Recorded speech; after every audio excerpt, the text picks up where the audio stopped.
Sooressi qaleenyaachuuf dibicha furdisa. Hiyyeessi warra buluuf dinnicha quncisa. Garuu saneen sanuma kana malee nyaateef dibichis dinnichis lachuu qallabuma. Abbaan koo qotee bulaadha. Lafa kana qotee nu jiraachisa. Gaafa tokko tunni soqaa jiru haati koo buna geessiteef.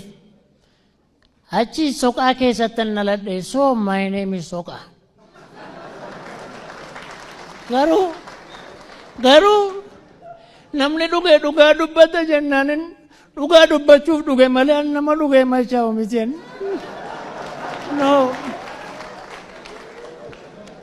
Cubbuu jaalalaan na qabe. Cubbuu jaalalaan nama jaallatee dhabeedhaan. Ilaa mucaa bareedduu tokko jechaadha. Kundooshii sana fakkaatila. Sin jaalladhe siifan du'a jedhee fuudhee guyyaa tokko bultee yoomduu tareenaan jette. Amma kun jaalala. Ishee hiikeen iyyuu kan biraa tokko jaalladhe. Bareedduudha maan jettu. An tottoraan dhuga malee tottoraa miti. Ganama kaatee marqaa na marqiti jennaan ganama kaatee dubbinaa marquu jalqabde.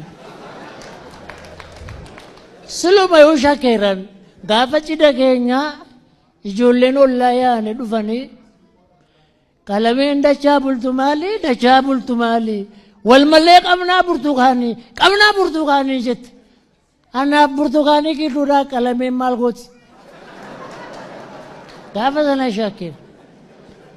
Siluma yuunatu balleesse. Mammaaksa beekan mucaa jaarsaan ture. Haadha laalanii intala fuudhuu jedhu miti.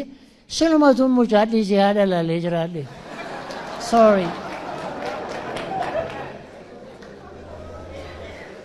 Sorry. Kun dogoggora. Hiriyaa koo tokkotu singorsa naan jedhe. Maal jennaan silumayyuu badii qabdaa jedhe. Rakkataan ulfa fuudha naan jedhe. Dhugaara rakkataan ulfa fuudha naan jedhe. Antarii maal mucaan kun ulfee seenaa kennuu barbaade moo? Jennaan lakkiin jedheen.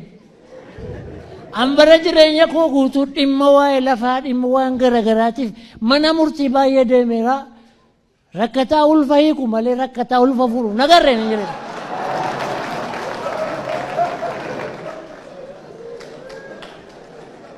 Amma qoy bara kana ituma immoo bara kana amma dhugaa dubbachuuf maseena fuudhanii ulfa fuudhanii miti maseena fuudhanii iyyuu jireenya hin cimu. Nama hojjenneetti hin cima. Garuu qoosaan qoosaadha. Machooftuun seenaa biyya kana ijaaruu keessatti biyya kana qaxxi gootee ijaaruu baattuyyuu mana rakkee qaxxi gootee ijaaraa jirti.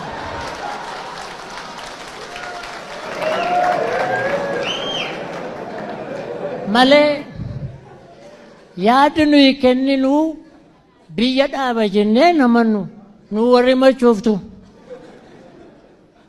Yaadni keenya biyya dhaabuu dhiisaa nuyyuu gaafa dhugnu gittii dhaabanna. An jiilan qaban jiilan qaba. Kanaan dura nama sabbata naaf ta'a jedhee mudhichi dadhe qabattoo natti hiikkatee bade. Shakkiin qaban. Egaa machooftuun dubbiin fincaan garaa kaa'achuu hin dandeessu.